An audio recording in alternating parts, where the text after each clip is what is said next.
Hi everyone, this is Dan, and this is, in this case, the video is about Daredevil 229, but this is the Born Again trade paperback for those curious. Anyhow, I wanted to get back onto Daredevil because we only really have to 233 to finish this whole storyline, and really the climax of this storyline is really 231, at least in my opinion. The ending is kind of sort of like a little side bonus to me. Anyhow, this is Daredevil 229, Pariah. And really interesting, you open up, and this has kind of been the case for a lot of the issues in this run. Instead of having a traditional splash page, instead is what we have as an intro, and it's pretty cool. So Matt Murdock is he's sleeping or imagining things, and we get a recap of what happened to him. This is really fascinating because so this is during the Jim Shooter era, and during the Jim Shooter era, there was a commandment that thou shall introduce all the characters and their situation, no matter what. And what is really fascinating is the way in which Frank Miller and many of the other Marvel writers at the time accomplishes this. What he does is he has these first 6 pages, and Matt's in a ditch, but he's remembering everything, and there's this sort of memory of him losing his sight and what he heard and what he smelled and what he sensed when he was in the hospital during this. All of these are basically recaps, almost retelling the story of who he is and why he is. And it works so freaking well because in many ways Matt Murdock's kind of hit rock bottom. And this sort of introduction, what Frank Miller does here is brilliant. He uses it to not only retell the origin for anyone who just happens to pick up this issue off the newsstand, but also does it in a way that kind of works with the story. Matt is not in a good place. He's kind of fallen. He beat up a freaking cop and a bunch of random dudes in the last issue. He went straight to the Kingpin's lair and got his ass handed to him. And then the Kingpin nearly killed him.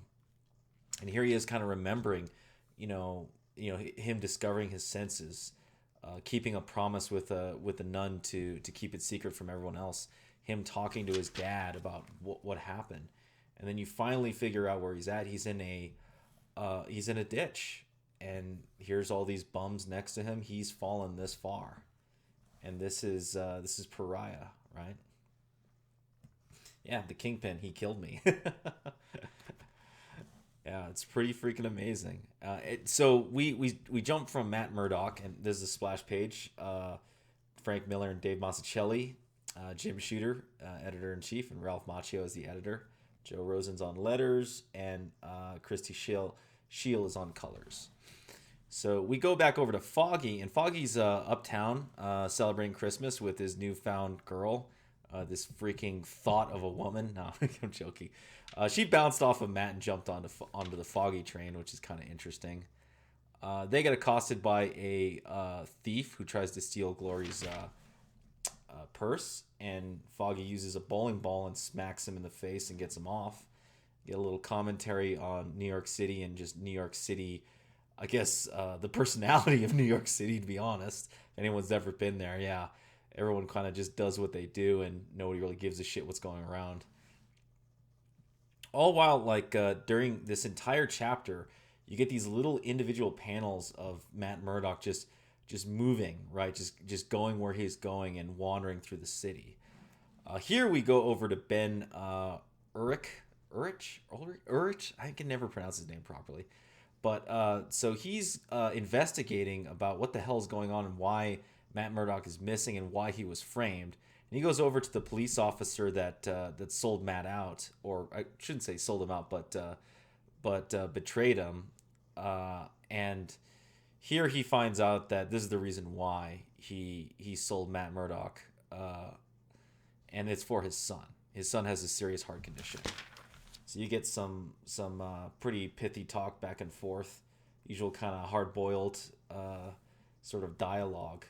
And this lady becomes important later, and you'll see. We go back. Here's Matt continuing to wander the city, right? And now we go back, and we go back to Mexico, and we check up on what's going on with fuck. How come I can't remember her name? Karen. Shit. Matt has too many chicks that he freaking bangs. And she's obviously, you really see how the heroine is really messing her up here. She's stealing from a blind person. And not only stealing from them, when the blind person tries to stop, the blind beggar tries to stop her from stealing, she freaking smacks him over the head with a pot and still goes, steals the rest of his money and goes. Meanwhile, the Kingpin's associates are coming after her. We go back to Matt. He's crossing a street. He's in a daze. People are yelling at him, typical New York. You know, you're freaking nuts. Probably honking their horns like crazy. He gets run over. But he knows he's got to keep going. He's got to keep going. You get this back where Foggy and Glory are talking. He's still worried about Matt, but he's busy kind of enjoying his new life with Matt's ex-girlfriend. You know, now we go over to Turk, and Turk's busy beating up a Santa Claus and stealing his costume to go stick up some rich people uptown. And Matt runs into him and tells him to take it off. Still being Daredevil, even though he's lost everything. But he's kind of a shell of himself. He tells him to do it, but Turk just stabs him in the gut and runs. You get the result right here. They went into surgery for the police officer's son, but he didn't make it. And now with him nothing else to lose, he's willing to open up and kind of confess his sins to Ben. And this lady right here, you'll find real quick. So Matt's struggling. He's just been stabbed. You know, he just got ran over. You know, he previously got his ass kicked. Just broke himself out of a car that got tossed off a pier into icy cold water. But he's got to keep going. Here's Karen Page, and she finds someone that can give her the fix she needs. She's just fucked up. I love how Dave Mazzuchelli kind of draws her.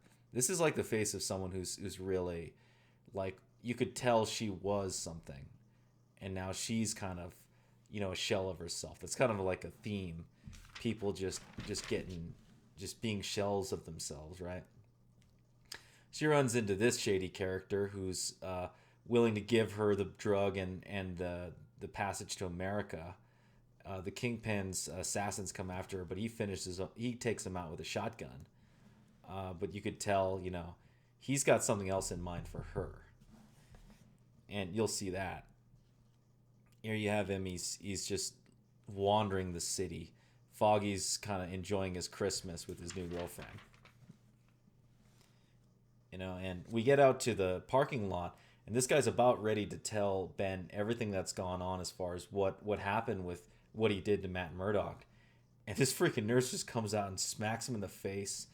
Then you find out she is she's employed by the Kingpin.